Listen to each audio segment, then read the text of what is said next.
President Tinubu to meet with power generation companies to resolve debt threatening stability in power sector.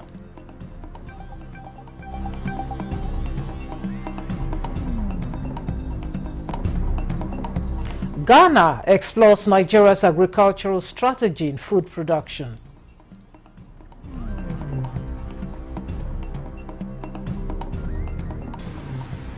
I'm happy to inform you that in the area of agriculture, today Kebbi State is the highest producer of rice and wheat in Nigeria.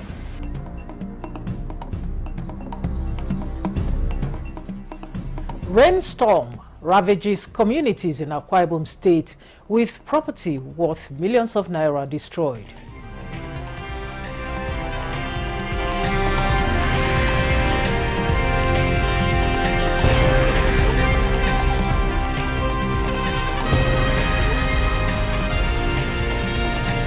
Chairman and commissioners have been sworn in for the National Assembly Commission. The ceremony was before commencement of the meeting of the Federal Executive Council, currently underway at the State House. They took oath of office before President Bola Tinubu, as also witnessed by President of the Senate, Godswill Akpabio. The chairman, Xavier Onyekwere, and 11 commissioners represent the 6 geopolitical zones of the country. They were inaugurated into a renewable term of years. State House correspondent Musbah Dan Wahab reports that the president also inaugurated 2 new permanent secretaries designate. While Mukhtar Mohammed represents the Northwest, Rafiu Adelaja is representing Oyo State in the body of permanent secretaries. Meanwhile, President Bola Tinubu is expected to meet with power generation companies, GENCOs, to resolve the lingering debt of 4 trillion naira owed the utility companies by the government, which is threatening stability of the power sector.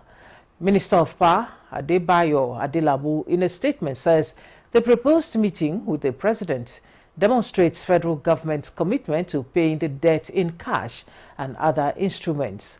Already, the power minister met with chairmen of generation companies in a bid to avert imminent shutdown of operations. The power generating companies had threatened to shut down operations if the debt is not paid, but the minister promised GENCOs that government will prioritize immediate payment of a significant amount out of the 4 trillion naira, while the balance will be defrayed through other debt instruments. He assured of payment of the outstanding balance within 6 months through financial instruments such as promissory notes. A delegation from Ghana, headed by its Minister of Food and Agriculture, Eric Okutu, are in Kebbi State to explore partnership opportunities in Nigeria's agricultural potential, particularly in rice production. Correspondent Abdul Jalil Muhammad Bawa has more. The state is well known for its massive agricultural production, particularly rice, cultivated in 14 out of 21 local government areas. The state's agricultural potential extends beyond Nigeria to sub-Saharan Africa, which has now drawn neighboring Ghana's officials, headed by its Minister for Food and Agriculture, Eric Okutu, to Kebbi State to explore partnership in rice production to enhance Ghana's rice sufficiency. And in life, our understanding is that life is a process of learning. At every stage, you learn and then you improve upon your performance. And so if Nigeria has a story worth learning, then we should come and then look at it, listen to the people, interact with the beneficiary farmers. The Kebbi State Deputy Governor, Senator Umar Abubakar, received the Ghanaian delegation on behalf of the state governor and assuring sustained collaboration that will benefit both Nigeria and Ghana. This kind gesture demonstrates the strong bond of friendship and cooperation between our two nations. I'm happy to inform you that in the area of agriculture, today Kebbi State is the highest producer of rice and wheat in Nigeria. This partnership is expected to open new doors for collaboration in other areas of development. In Birnin Kebbi, Abdul Muhammad Bawa, NTA News. The immense wealth creation potential within the livestock industry will not only mitigate survival migration in search of feeds, forage and water for livestock, but also farmers' herders clash. Minister of Livestock Development Idi Mukhtar Meha, alongside another guest, made the comments while on Good Morning Nigeria. He highlighted government's resolve on modernizing production, improving value addition, and integrating small-scale producers as key to bridging the supply gap in line with the National Livestock Growth Acceleration Strategy. Lydia Samson reports. Good Morning Nigeria are categorical that with deliberate reforms and private sector participation, Nigeria can turn its livestock sector into a sustainable engine for national prosperity. This is because issues such as feed and water shortages reduce survival migration. They also explain that the resuscitation of grazing reserves lands across the country, which currently lay fallow, will stop livestock from encroaching into farmlands. The reforms, which the minister says intend to harness the entire livestock ecosystem, are designed to create thousands of jobs, ensure food security, and position Nigeria as a major player in the global animal protein market. I went to Plateau. Today, the government there is building 500 bulls capacity modern abattoir in Jos. They are building also 500 peak capacity processing in Jos.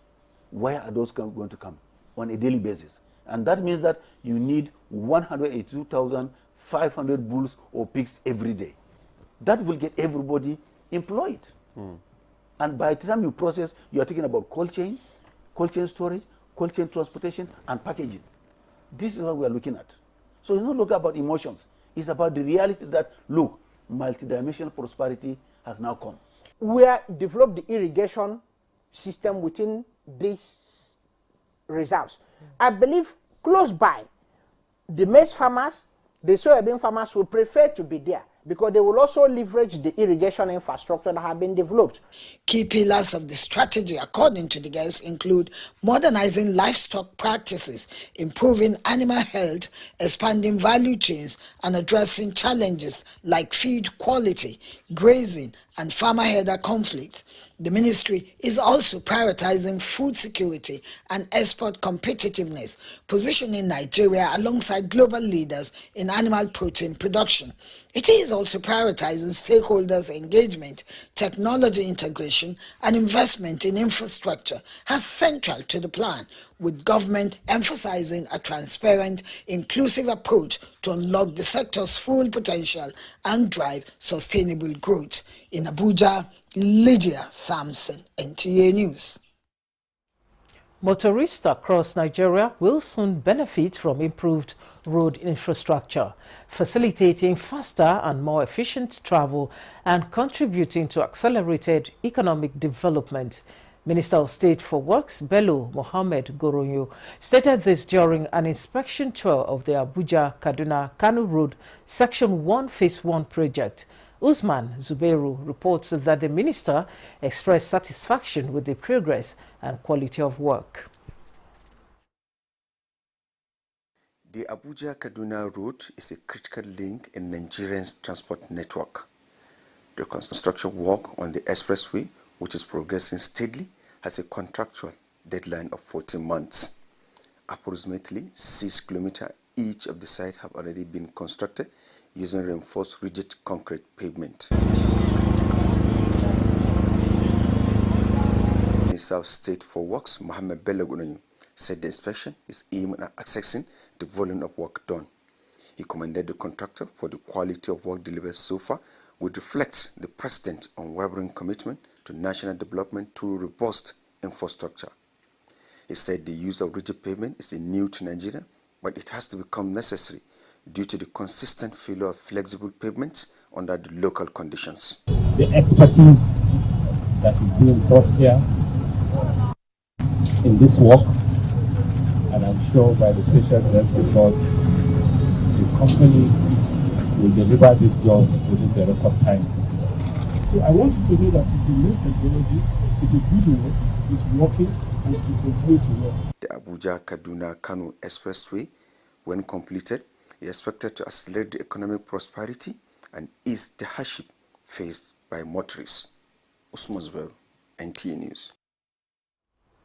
And that concludes the news desk at 3 on NTA News 24. Thanks for watching. Join us again at 6 for more reports. I am Stella Inamiti.